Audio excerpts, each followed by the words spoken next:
everybody. Welcome to the podcast.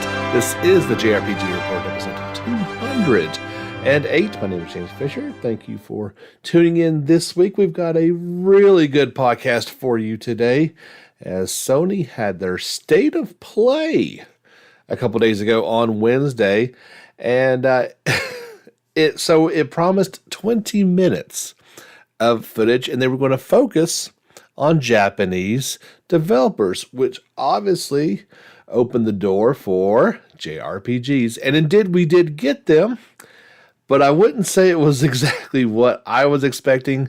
We didn't really get any updates on already known titles, but we've got two today that we're going to lead off the podcast with that at least one is a completely new game and surprise, and the other one we knew about but we hadn't seen yet, so that's going to be lots of fun. We will start with the surprise announcement. In my opinion, I didn't know what this game was, as obviously it is a live stream event, so they're showing trailers, and when you first glimpse at this, you want to say Fire Emblem, which obviously is incorrect because this is PlayStation and Fire Emblem is a Nintendo property. And then my next thought went to, there has been some rumors that maybe we were getting some sort of remake of Final Fantasy Tactics. That was not true either, but it is kind of a hybrid of those two ideas, but a completely new game called the Diofield Chronicle. This is coming out for PlayStation 5, Xbox Series, PS4, Xbox One, Switch, and PC via Steam. Best yet, it's supposed to release this year in 2022. From the trailer, there is a very good mix of story and gameplay elements. When you see that in a trailer, that does tend to lean towards, hey, this game is pretty far along and it might actually meet that date. I'm always a little hesitant when I see a release date that's coming up fairly soon, let's say within the year, and they don't show a lot of gameplay. Well, this one showed plenty, so that tends to think it's going to happen. This is they're calling this the birth of a new simulation RPG with cutting edge graphics. An all new simulation RPG brought to you by Square Enix, combining our skill and experience in crafting great stories with real-time strategic elements. We have created a simulation RPG that may look familiar at a glance, hence my confusion, but provides something never seen before. This game offers a truly unique experience from both story and gameplay. This is a simulation RPG that chronicles an epic tale of war and honor. Features a unique war world depicting using beautiful graphics that blend fantasy, medieval, and modern-day influences. A deep yet innovative real-time battle system.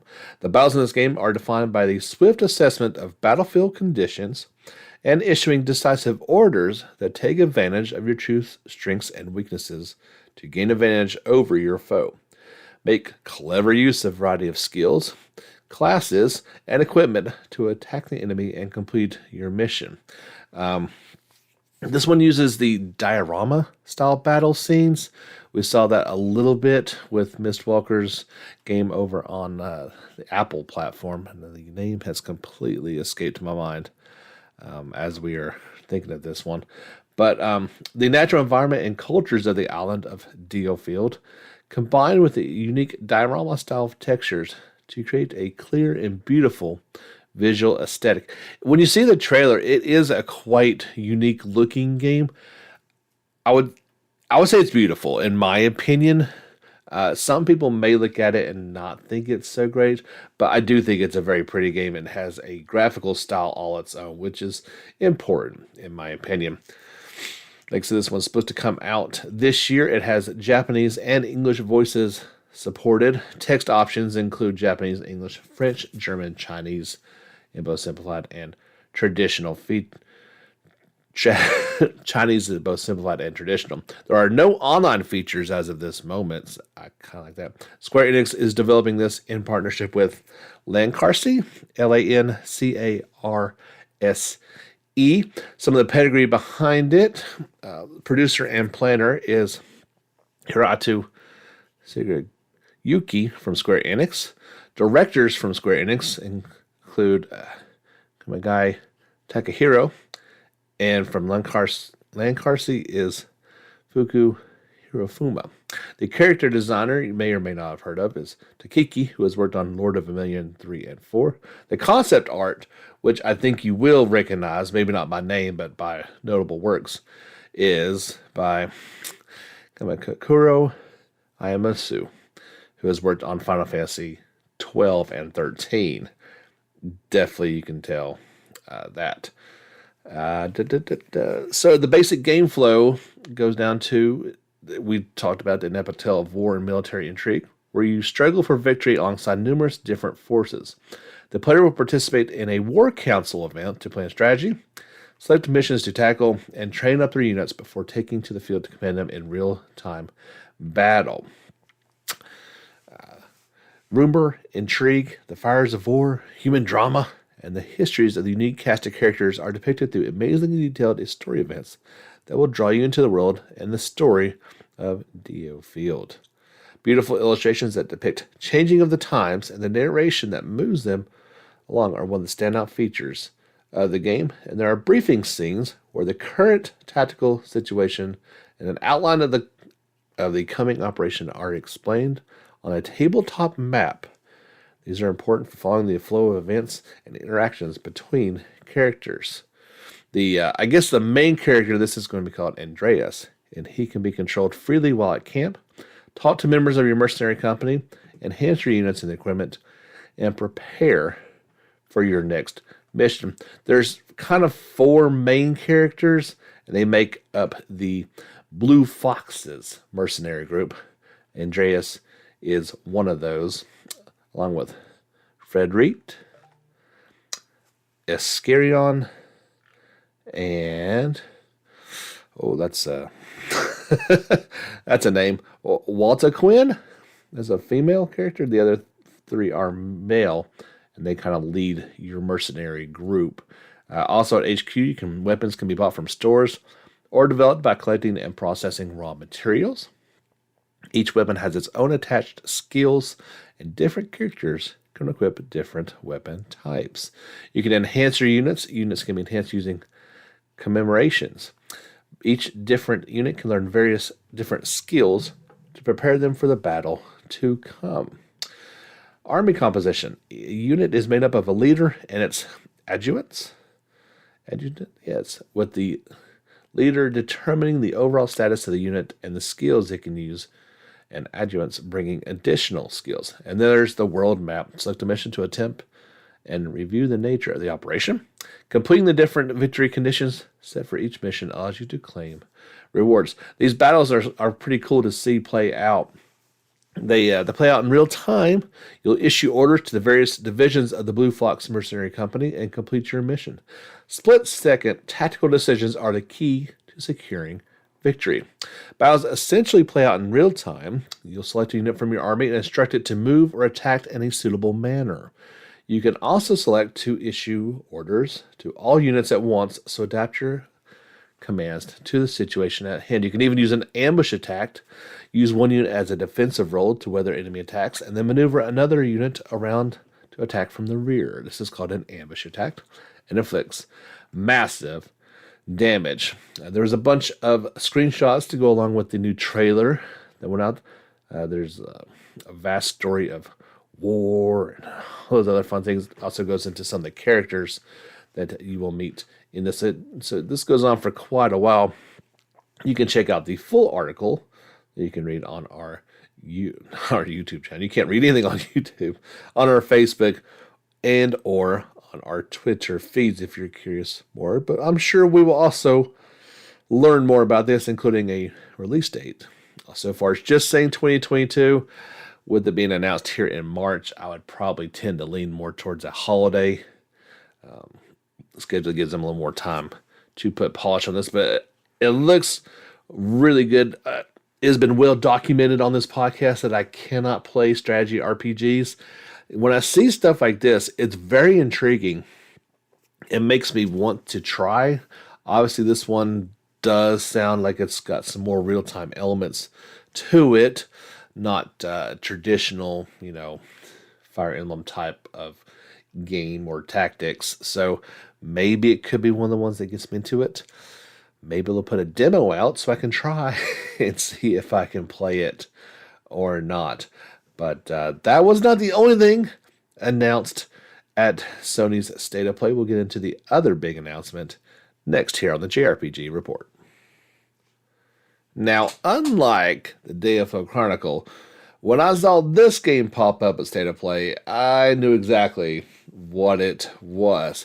We've talked about trademarks for a couple weeks now for Valkyrie Elysium, and indeed we saw it. And I think it looks pretty cool. Publisher Square Enix and developer Soleil have announced Valkyrie Elysium, a new action RPG for the Valkyrie series. This will come out for PS4 and PS5 and PC via Steam. It will also launch in 2022. Here's an overview of the game via Square Enix. The trailer provides a first glimpse of the game's protagonist, who is unnamed at this time. A young Valkyrie who is entrusted with the fate of the world by the Allfather, the highest of gods and ruler of all creation. She will face various enemies on her quest and must utilize a variety of weapons, magic, and the power of her allies to prevent Ragnarok, the destruction of the world. Valkyrie Elysium calls on its roots with music from series regular Moitu Sakuruba, while driving the series forward in a fresh new direction with classic combat mechanics such as finishing moves and a combo system reimagined for action RPG. The game also features character designs by Yuya Nagai of Psi Designation. Here's some additional information via the PlayStation blog. Valkyrie Elysium is an action RPG featuring an epic story, beautiful environments, and a new fast-paced combat system that combines strategy, action, and a unique combo system that will test your ability to think and react. The game takes place in the distant past, in a world where Ragnarok, the end times, looms large upon the realms. With the last of his strength, the All-Father creates an emissary of redemption, a lone Valkyrie who can become the salvation of this doomed world. As the brave warrior descends into the ruined land, she encounters many challenges and uncovers the hidden truth behind its impending destruction. What will she think of this irrational world, and what end will she choose for it? The gameplay of the game also incorporates elements of the Valkyrie series classic gameplay, such as the Einheimer Jar. Sorry if I got that name completely wrong, my bad. Recruitable warriors who will join the hero and fight at her side when summoned. It's a beautiful game too, with incredible art design that captures the spirit of the series in an exciting modern way. On PlayStation 5, it's also running in 4K and 60 frames per second, making for an adventure that looks and feels beautifully crisp. And of course, we must mention the music. Series composer Sakuruga returns and contributes to the game's stunning scores. RPGs are always much better when they have a strong soundtrack, and this one is going to be, literally music for your ears. Yeah, music's always been a strong point. I regret to say that I've not gotten to play a Valkyrie profile game or other ones in this series. That's the only one that I really know about. So when I saw this one, I was a bit dismayed that they'd kind of went the full action RPG route. But like it says, it does look pretty crisp and cool in action. And I think fans of the series are going to be pretty excited when they see it, and of course be excited that it's coming out this year. I would also tend to think that it's going to be later on this year, but with the trademarks coming out not long ago, they could be further along with this game than you might suspect. The trailer certainly would also tend to make you feel that way. There's quite a bit shown in there, including at the very end a mysterious Valkyrie, another Valkyrie, it seems like, and I would have to imagine if you played some of the other games, maybe they threw this one in there because it's somebody that you might know. So stick around to the very end of the trailer and see who that mystery character might be. But yeah, I wouldn't mind checking this one out as well if Square Enix gives us a demo to see how this one is going to shape out. Quickly, we'll mention two things. Gamescom 2022 will run from August the 24th until the 28th in Cologne at Colmese. I think that's how you say that. The on-site event will combine with an extensive digital program available online worldwide. So that's always a good thing. Sometimes we get more announcements than some, but it's good to see that one has been announced in August. Coming up way sooner than that, and hopefully we get some news out of it. Maybe not new news. We get to see some things we might have seen before. New Game Plus Expo 2022 will be back again. It will go on March the 31st in just a few weeks. The company is a stream which companies like Ascus, Idea Factory International, IT Creates, and NS America show up to go over new games heading to North America and Europe. It'll be going on at 8 p.m. Pacific or 8 a.m. Pacific time, 11 a.m. Eastern time, or 5 p.m. CET on Twitch. So that's where you can find that out. I'm guessing it'll be on YouTube as well. Also there that you might have heard of is Playism and some other developers. 1, 2, 3, 4, 5, 6, 7, 10 in total. So we'll hope to see some things from that, and here in a couple weeks we'll report on it on the podcast.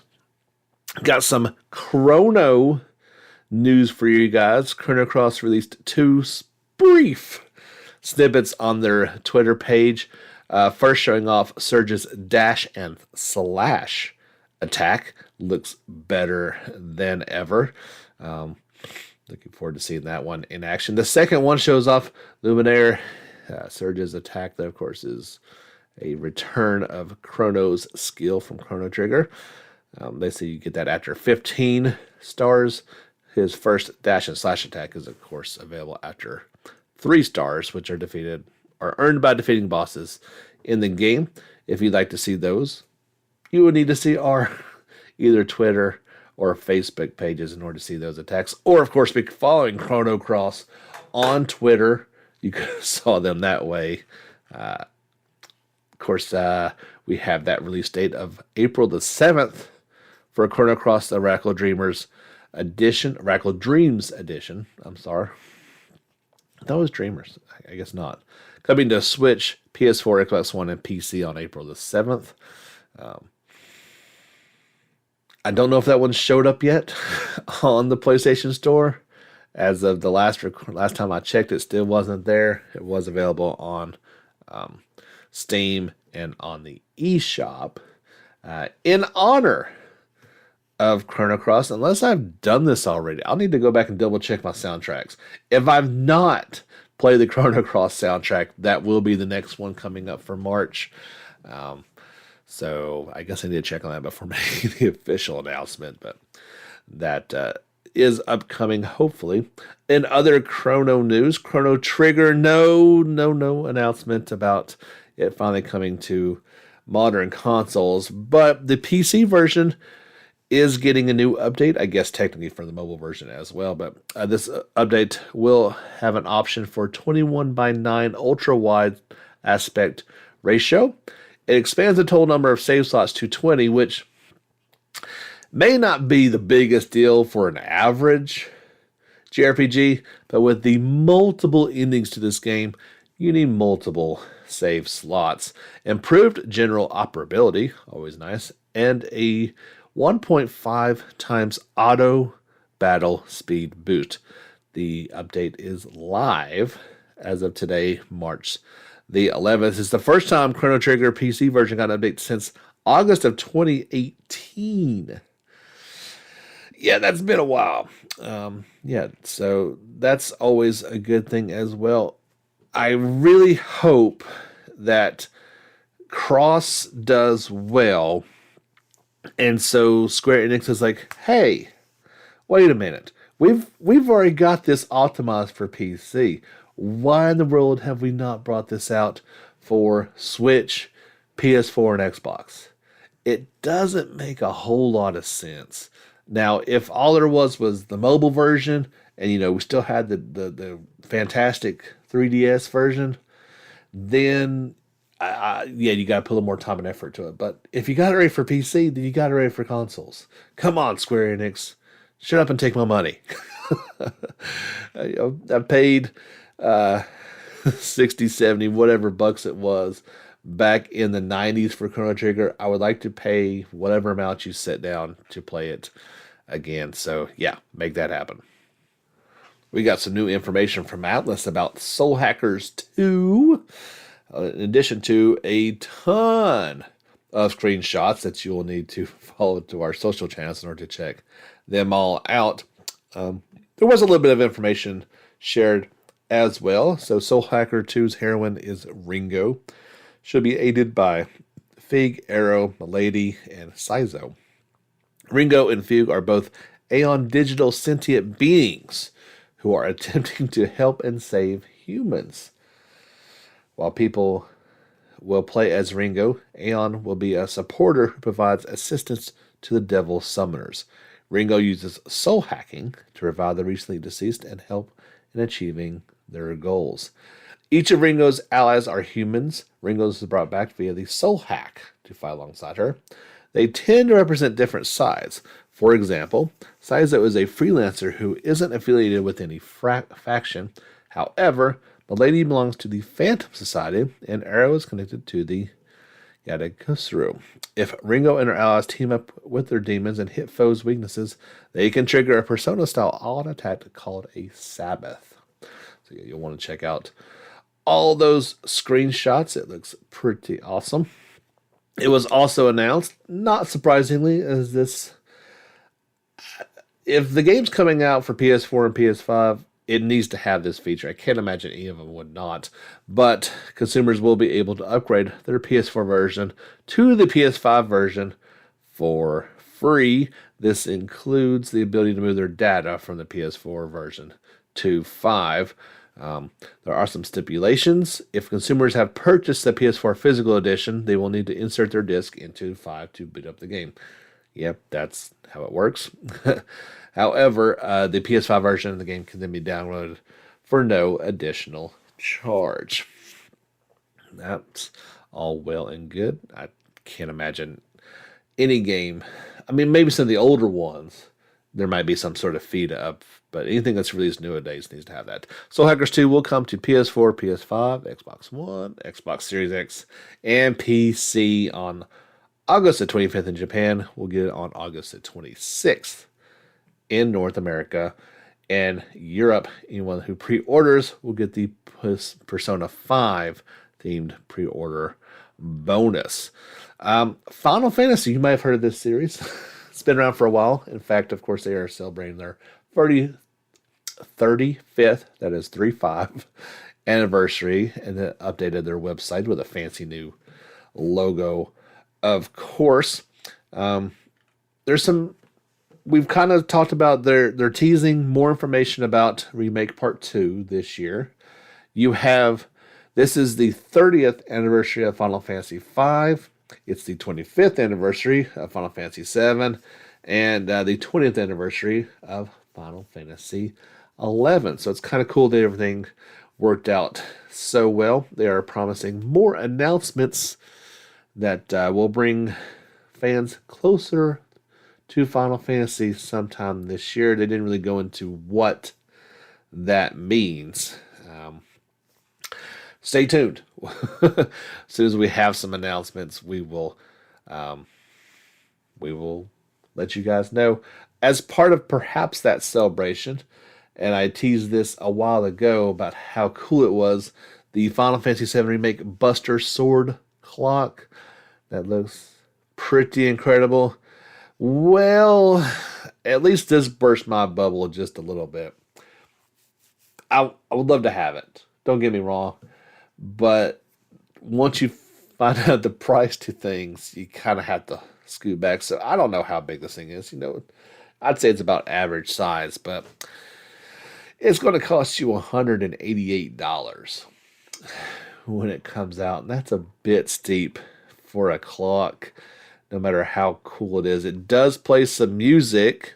You can set it. There's a total of 5 songs that can be set as an alarm for the clock. You can get, this includes the main theme, Fight On, the Airbuster, Eris theme, Home Again, and One Winged Angel. The other thing that I wasn't super impressed with is they did show a video of the various features of the clock. The clock's fine, but these songs have been added in, and the bass is very tiny for this. So I'm guessing the speaker is not great, so the music quality coming out of it left a little bit to be desired. When you can pick up, a Bluetooth solid speaker that puts out amazing sound for $30 or $40, I kind of would expect them to have that in there as well. It needs a better speaker than what I heard if I'm going to spend that kind of money and have a feature like that. I know that's not its main feature, it's a clock, but still, it didn't make me want to run out and buy this, anything else. But if you would like to get it, you are more than welcome to, of course. It is available through pre-order through the Square Enix e-store. The clock, when it's on standby, the colors of the LED time will fluctuate at random. The volume and brightness can be adjusted as well. So there you go. In kind of sad, I don't know, sad news, but it's just the way it is sometimes. As a de facto rule, I don't talk about things really outside the JRPG world. This is a distraction, perhaps, from those things. But as we kind of experienced the past couple of years with Corona, it can't help but affect it. And the current events of the world are having an effect on video games in ways that you wouldn't normally think of. But at least one thing that has been affected is the release of Advance Wars 1+2 Reboot Camp. It's been delayed again. They are citing it as due to the events of the world. It's not the right time to release this game. Okay, that's Nintendo America. That's their prerogative. Was it a case where this game couldn't come out on April the 8th? Anyway, maybe it was being delayed, and so this is as good of a reason to delay it as any. That's fine. They don't have a new release date for it yet. Yeah, no, they haven't said when that's going to be. I'm guessing just when, hopefully, when things calm down in the world, but they, I guess, just didn't think there was an appropriate time to release a war type of game. It would be interesting to see, let's say, if this was November and a game like Call of Duty that comes out every year wouldn't come out. I don't want to speculate on what that would be. I just think it would be kind of interesting to see. But yeah, if you were looking forward to this one coming out in April, it has been delayed, at least for the time being. And as soon as it does, I'll let you know when that new date is coming up. In better and brighter news, perhaps, let's see. If you haven't had a chance to check out Monster Hunter Rise on the Nintendo Switch, there's a free trial. And it actually started today. That's March 11th. It will run through March the 17th. So get on the eShop and you can try this thing out to see if you like it or not. That's pretty cool. I like it when they do that type of stuff. In other Monster Hunter news, in a couple of days, on March the 15th, will be the Monster Hunter digital event. And they're going to be showing off Monster Hunter Rise Sunbreak's expansion. This will go on at 11 p.m. Japan Central Time on the 15th, which would be 7 a.m.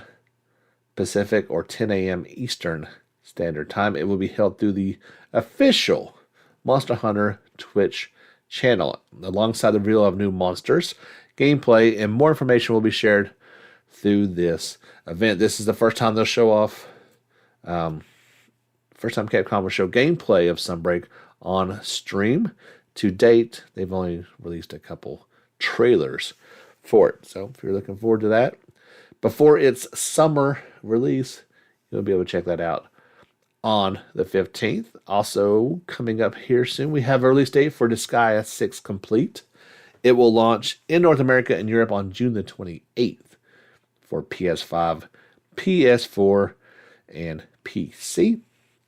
Users who purchase the PS4 version will be able to upgrade to PS5 free of charge. It's good that we finally have a date for that. Of course, you will join Zed on his quest to rise above his lowly status and challenge a god of destruction. Along the way, meet zany characters, explore chaotic new worlds, and discover the power of sibling bonds and determination. Experience the over-the-top tactical combat, complete with insane special attacks and a wide variety of allies to choose from. And when things get too hairy, use super reincarnation to keep trying until you succeed. With customizable gameplay features such as autoplay and demon intelligence, both new and returning players can forge an HL-raising experience that will fit their lifestyle. Diving into Disgaea has never been easier, they say. Additionally, Disgaea 6 Complete includes new recolored downloadable content as well as all previous released character and cosmetic DLC. So, yeah, there you go. If you've been waiting, we talked about, surely they're going to bring this thing out for systems outside the Switch, as they did in Japan. It's available for PS4 and PS5. It only made sense that it would eventually be coming to these other consoles as well. Got a few other quick stories to pass along to you guys before we wrap this up on 208. NIS America released a new trailer for Prinny Presents NIS Classics Volume 2. This is the one that includes ZHP Unlosing Ranger versus Dark Death Evil Man, and the other one being Makai Kingdom Reclaimed and Rebound. These are the game is stated to come out for this is just for Switch and PC on May the 10th in North America and May 13th in Europe. You can check that trailer out in its entirety either through our Facebook or Twitter channels. There was a good review and write-up for the Cruel King and Great Hero through our friends over at Siliconia. So you'll want to check out our socials for that full article if you've been looking forward to it. And they liked the game. I'll go ahead and say that, but I won't ruin anything else in terms of what that might entail. I thought this was a cool idea. So Nintendo is offering a Triangle Strategy alternative box art cover as a reward. The reward costs 30 platinum points and will be available until July 30th of 2022. The art consists of the main Triangle Strategy protagonists standing together at a gateway. In order to obtain the reward, you simply click the redeem button on the website listing. You can then download a high-resolution Triangle Strategy alternative box cover art and print to use using your own home printer. Nintendo says it will print at an actual size using letter-shaped paper and recommends using gloss text type paper for the maximum effect. This is cool, don't get me wrong, but I don't know if a lot of people have the best ability to print off something of quality on their home printers. This might have just been a nice throw in as I love it. Maybe you guys do this as well. You get assuming you still buy physical, you get a physical game and it has the alternate box art on the inside of flap, and you can choose which one that you would like to display. I always I guess most times I probably go with the alternative, but sometimes I like the original better as well. The Choose Your Own Adventure RPG Sin Chronicle will launch for iOS and Android devices on March the 23rd. In Japan, Sega announced this is a single-player RPG from the studio behind the Chain Chronicle series, and that's a Japan release date. Still no word on if it's coming to the rest of the world or not. If you have been playing Atelier Sophie 2, Koei Tecmo would like to know they would like to know the answer to a couple questions. You can get the link on our social media channels. One of the questions is asking if you would like a possible English dub. That's a good question. I would be curious to know the results of this one as well. Personally, I'd like to see that. It does go back into the idea of if it would take a little bit longer for the games to come out, if they're doing that, or if this is just something they would like to do post release as an option. Then you're also getting to the point that I've already played the game probably by that point. If I get it when it first comes out. So yeah, that's an interesting thing. As far as I know, and I may be mistaken, I don't think the TDA games have ever had an English option, at least that I can recollect playing. Certainly the more recent ones have all been just you get to read the English. So that'd be interesting. It's a part of their charm, in my opinion, is the hearing the Japanese voices, but we'll just see if that ends up happening or not. This one just came across the desk this morning. I'm not familiar with it, but I'll read it to you. Intergram has announced a new dungeon RPG based on the light novel, manga, and anime series, KonoSuba, God's Blessing on This Wonderful World. It'll be available for PS4 and Switch. The new game, which title has yet to be announced, will be a follow-up to Intergram's first KonoSuba dungeon RPG,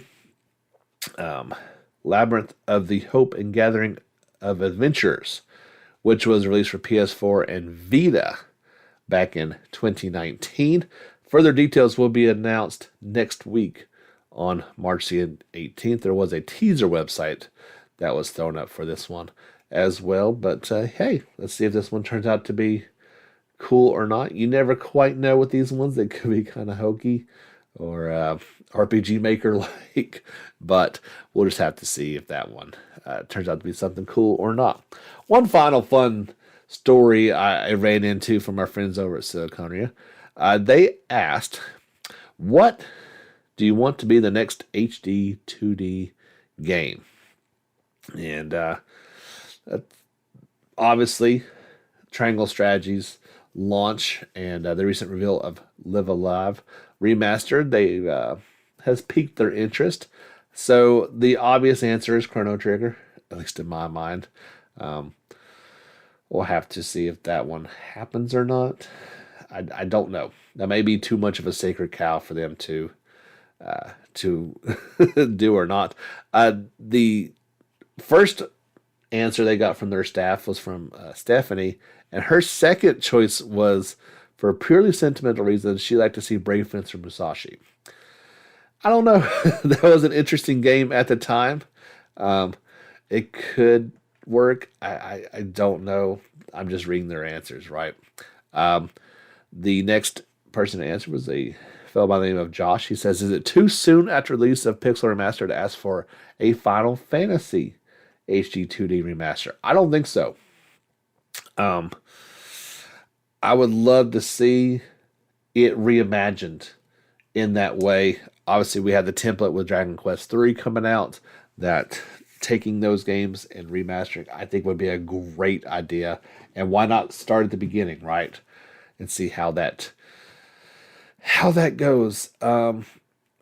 Jenny says, we've never seen a Hinjuku Hero game outside of Japan. These are real-time strategy games that showed up on multiple platforms, but we've yet to see it here. Sure, I can't say. I've not really heard that one. Then Graham asks, speaking of localizations, there's a well-regarded Enix RPG that never made it to America. Now would be a great time for it. And I never quite figured out how to say this one, but I've heard it a million times, of Terranigmia. I hope that's correct. There were a few hang-ups in the game's subject matter that will likely put some doubts in Nintendo America's mind. This is what happened back in the 90s. But now, it shouldn't be an issue. And seems like a good idea. I've heard nothing but good things about that game, so that would be a perfect time for it. There's plenty more that you can probably bring to mind. I would love to see if you're doing Dragon Warrior and Dragon Quest games, why not do all those as well? That would be just fine by me. All the Final Fantasies. There's an infinite number of these older games, I think they could do well from that treatment. And maybe, pixel remaster is a great thing in my opinion, but modern gamers probably aren't going to touch that. Maybe it's a way to bring some newer gamers into the classics in a fresh new way. We'll see. That's going to do it for episode 208. No Sunday special this week, but like I said, if I haven't done it already, we'll do Chrono Cross next week and get us ready for the big remaster coming up in a few weeks. We'll be back next week with more fun JRPG stories, but until then, get back out there and level up.